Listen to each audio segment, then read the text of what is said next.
Samuel Douglas drove home from town, taking the main highway instead of the usual back roads that he was particular to. He hadn't had much business in town, so his visit was short and sweet, spending time talking to the other men who farmed in the area. The last few holdouts who hadn't been bought out by any of the big conglomerates yet. It wouldn't be too long before Ned Harrison sold, though. Crops weren't doing well, sick child in bed.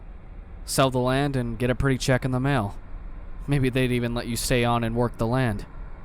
Sam shook his head. There would never be a time that he'd work another man's land. Not for any amount of money. His was his, and had been in his family since folks started coming out here to the Midwest, and he'd be damned if he was going to be the one that let it go. Sam groped for the apple that was rolling around on the seat next to him. Part of Sarah's big project to get him to start eating right. Loaded him up with all kinds of fruit and vegetables before he went anywhere, so he'd get into the habit of it, she said. He finally grabbed a hold of the apple without taking his eyes off the road, and took a bite. He'd never admit it, but she was right. Damn fruit was growing on him. He snorted out loud about his wordplay, and thought about telling Sarah later. His thoughts drifted away as he saw a figure walking alongside the road, picking its way through the ditch and the weeds and the water. Hell of a day to be walking, especially since it was so hot. It was getting past 5 and the sun had already started its downward climb, but the sun's heat lingered here, and could wear a fellow down while he was working. As Sam got closer, he saw that it was a man, and a big one at that, walking tall and with a big stride. He was dressed in all blue from head to toe. Sam slowed down. Maybe he can give the walker a lift a ways, just to cut down on some of the distance. Or at least some water. Sam always had a couple of bottles of water rolling around in here. Another one of Sarah's contributions. He stopped the car alongside the man and leaned over to roll down the passenger side window. The man had stopped walking and just stood there. His blue denim jacket looked heavy and couldn't be helping the heat any. The man's jeans looked worn and faded, and Sam noticed there wasn't any mud on them, even though the man was standing inch deep in a puddle. "Hey there. You need a lift someplace?" The blue man turned on his heels, and black eyes took a hold of Sam's. The blue man smiled a radiant smile, showing most every one of his teeth. Sam leaned back into his seat and stepped on the gas hard. The car roared forward and clouded the blue man with dust. Had Sam looked in the rearview mirror, he would have seen the man walking on as if nothing had happened, the smile fallen away like a lead weight. But Sam, startled, was far beyond caring, and just kept on home, not speeding, but driving purposefully, all the way up to his house. He parked out front, next to their lone tree, where he always parked, and got out of the car. His apple laying forgotten on the floor, a single bite taken out of it. Sam walked stiffly up to the house, one foot in front of the other. He stopped on the front porch, his heavy tread shaking the wood planks. He bent down and began to rummage in the old toolbox that he always kept there, and Sarah was always putting back into the shed where it belonged. He found the hammer he was looking for, and opened the screen door and walked into the house. The hammer hung loosely from his right hand. Sarah was in the kitchen, preparing something for dinner. Sam didn't know or care what it was. Sun caught her faded blonde hair as her head turned, and she opened her mouth to greet Sam, a smile beginning at the corners of her mouth. She stopped when she saw his eyes, though. They weren't Sam's anymore. The eyes she saw in Sam's face were black, impossibly black and dead. Sam's grip tightened on the hammer, and he brought it up and around and down. The first blow followed by a scream. The second silenced it. A third, a fourth, a fifth. He didn't stop until the handle splintered and broke in his hand. He walked into the dining room and reached for the top of the cabinet, pulling down the shotgun in one smooth motion.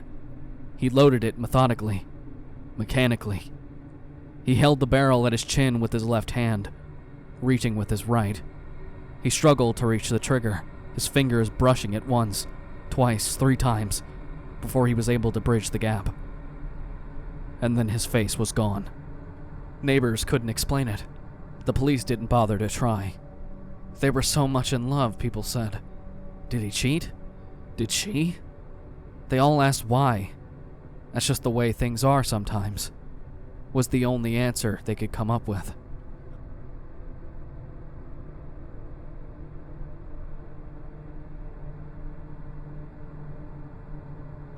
Franklin always liked to remind folks not to call him Franklin. No, sir. That's what his parents called him. Just call him Frankie. He leaned in real close while he was saying this, letting you get a noseful of whatever he had been drinking that night. Big Johnny Walker Halliwell ran the bar, and you could always tell that he wanted to throw Frankie out on his ear. Frankie was always coming in and drinking the cheap stuff, never leaving tips, and the man talked. Dear God in heaven, the man just never knew when to shut up. From 9 to 12, Frankie would just dominate his little corner of the bar with that non-stop talking. Sports, politics, religion, it just didn't matter. His mouth would flap from sunup to sundown. Now see, that's just what I've been trying to see, you see? Frankie tapped the bar with his finger a few times, a sound that would grate on Johnny by the night's end. Frankie's victim for the night was Joe Gamble, the only man unfortunate enough to be sitting near Frankie. Joe looked from side to side, hoping that someone might save him. Johnny wasn't about to end up listening to Frankie all night. Frankie would weave along the bar following Johnny, holding his drink aloft. Frankie threw back the last of his drink, giving Joe the break he needed to get out of there. Joe darted off and set the restroom door swinging. Frankie looked around after he had finished his drink, and turning back to the bar, he motioned to Big Johnny. Johnny stalked over and stared Frankie down. I'm cutting you off for the night, Frankie. Get out. Frankie straightened up and assumed a look of righteous, drunken indignation. But it wasn't exactly a new turn of events. Fine. I was just on my way home anyway. His hands flopped into his pockets, and Johnny heard the jingle of keys. Call a cab, Frankie. There's no way you're driving home like that. Frankie spun on his heel and fell against the bar. You should have thought of that before you told me to leave. And he stomped out of the bar, slamming the door shut behind him. Johnny sighed and went back to work. Not his problem. Frankie managed to get the car started and pull it out of the parking lot, doing so with great care, but still nearly backing into another car. He spun the wheel sharply to the right and managed to avoid it. It was on his way down the road. He headed down the highway, which thankfully was more or less deserted in this area at this hour. Frankie leaned over his steering wheel and peered hard through the windshield, keeping his eyes locked onto the road with razor precision. His eyes locked onto the black pavement as he slowly moved out of the lane, into the emergency stop only lane, and then off the shoulder completely. Frankie jumped as the car shook, the 2 right wheels kicking up gravel. The headlights caught a quick flash of something blue right in front of him. Frankie slammed his foot on the brakes and felt a thump. The car now stopped, headlights beaming absently into the darkness. Frankie sat stock still in his seat, a trickle of fear penetrating his alcohol-induced stupor. A man lay in the grass about 10 feet from his front bumper. Frankie's heart started thudding in his chest. Did he hit the guy? He should go check on him. Frankie managed to get the door open after a few tries and left the car running to check on the denim-clad man in the road. But when Frankie got there, the man was already up and walking away from him, headlights lighting up his back. Frankie felt relief flood through him. There weren't even grass stains on the man's jacket. Hey guy, hey, you okay? Did I hit you? No response. Frankie ran up behind him. Hey guy, did I hit you? 'Cause I didn't mean to. I had a couple of beers, you know. I didn't mean to hit you if I did. Are you okay, or you need to go to the hospital? Frankie grabbed the man by the shoulders with both hands and spun the blue man around. Black eyes. Frankie let go of the blue man and stared at his hands. He screamed. He backed away and fell over his own feet, kicking and scrambling away from the blue man who just watched Frankie, smiling, his teeth glinting in the headlights. Frankie managed to get back to his feet and he ran, leaving his car by the side of the road, the light still illuminating the blue man. Frankie tucked his hands into his armpits and kept running and didn't stop until he reached his house. He kicked down his own door and burst inside. He panted and looked around the house. Sweat was pouring down his face and his heart was a jackhammer. He ignored it all. He needed to get clean. He had to wash his hands and get clean. He needed hot water, had to clean those hands, sterilize them, clean them. He went into his kitchen and ducked down to root through one of the cabinets, pulled out a pot. He quickly filled it with water and threw it on the stove, turning the burner on full. He watched the metal coil start to glow red hot and the water bubbling in turn. He waited until the water had reached a rolling boil, and then thrust his hands in. They turned red and blistered immediately under the water. But Frankie said nothing, just grinned an empty grin and boiled his hands. The grin faded and turned to a snarl. He wasn't clean. He had to get clean. He threw the water off the stove and grabbed the burner directly. Steam rose from his hands and he heard them pop and sizzle. He began to smile again, but that too faded. He removed his hands, and there were charred, smoking areas on the hot burner in the shape of his hands. He stared at his ruined hands, the flesh still popping and smoldering. It wasn't enough. Still dirty, still not clean. He held his hands out from his body as if they were dead animals and tried to think. He brightened and went out to the garage. He kicked things over, threw things aside, worked himself into a rage until he found it. The gas can for the lawnmower. It was difficult, but he finally managed to get it open and pour a liberal amount of gasoline on each hand. He stood there with his dripping hands and realized he had no way to light them. He began to pound his fist against the wall, and then stopped and a smile lit up on his face. He ran around back to the grill and found a small stick lighter. He scrambled for it, got a grip on it, and began to click it while it was pointed at his left hand. There was a gout of flame, and suddenly both of his hands were burning brightly. Frankie smiled. That was much better. His hands were clean now. A year later, Frankie sat at the end of the bar, not talking to anyone. He used one of his hooks to pull the glass near him, and then drank the rot-gut whiskey with the straw. That's how he drank his alcohol now. Johnny stared at Frankie and wondered what did happen to him the night he left the bar. He had asked Frankie, but Frankie didn't talk anymore. Not one word. If he wanted a drink, he pointed. No more politics, religion, or weather. Just silence. No one knew why he burned off his own hands. It just happened out of the blue. Johnny shrugged. That's just the way things are sometimes.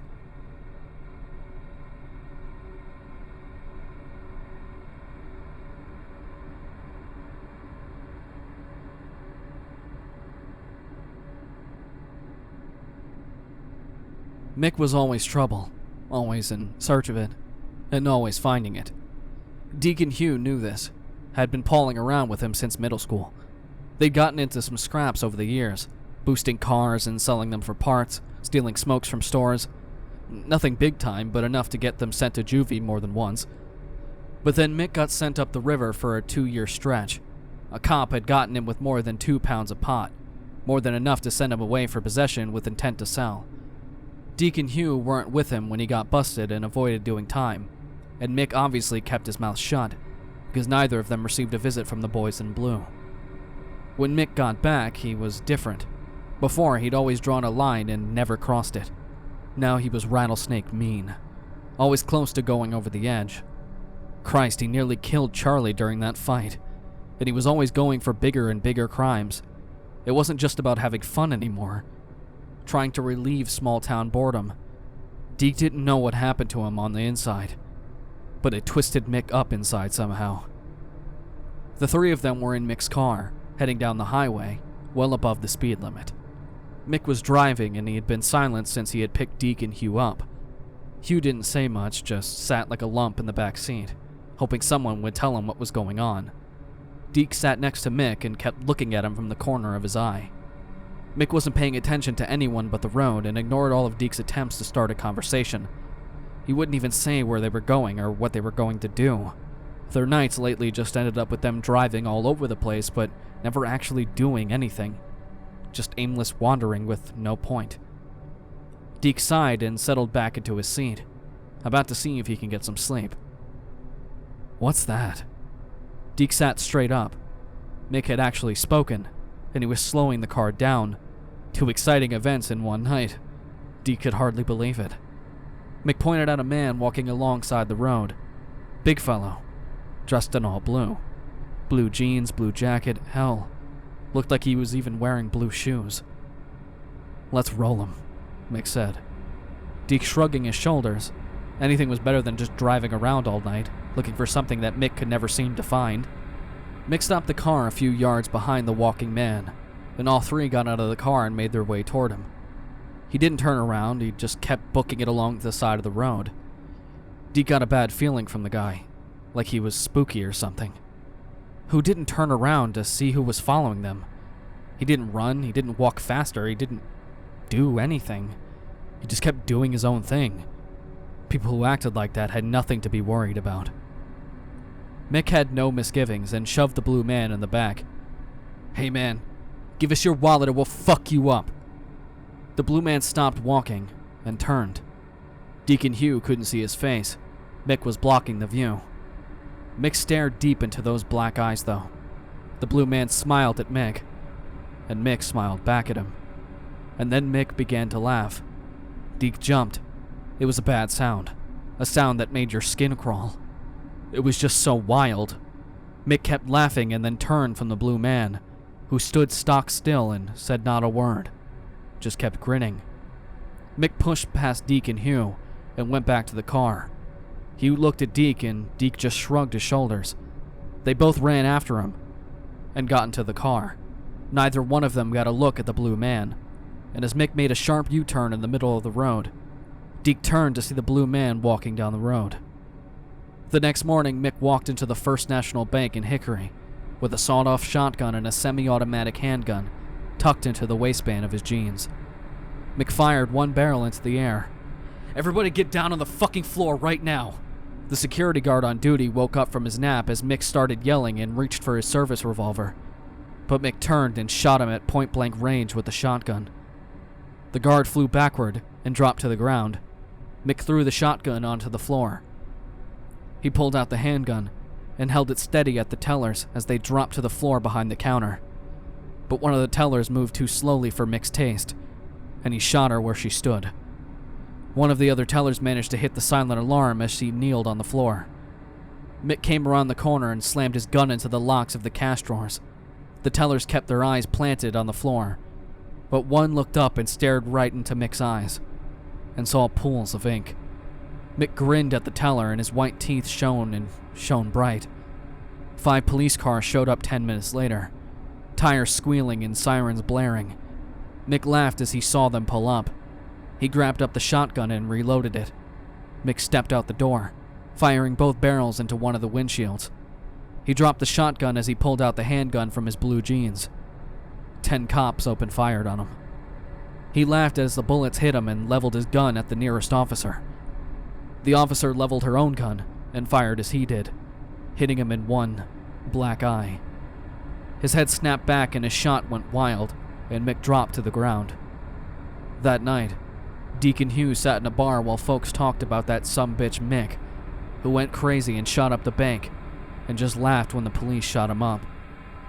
One old man just leaned back and said, "That's just the way things are sometimes." But Deke knew better.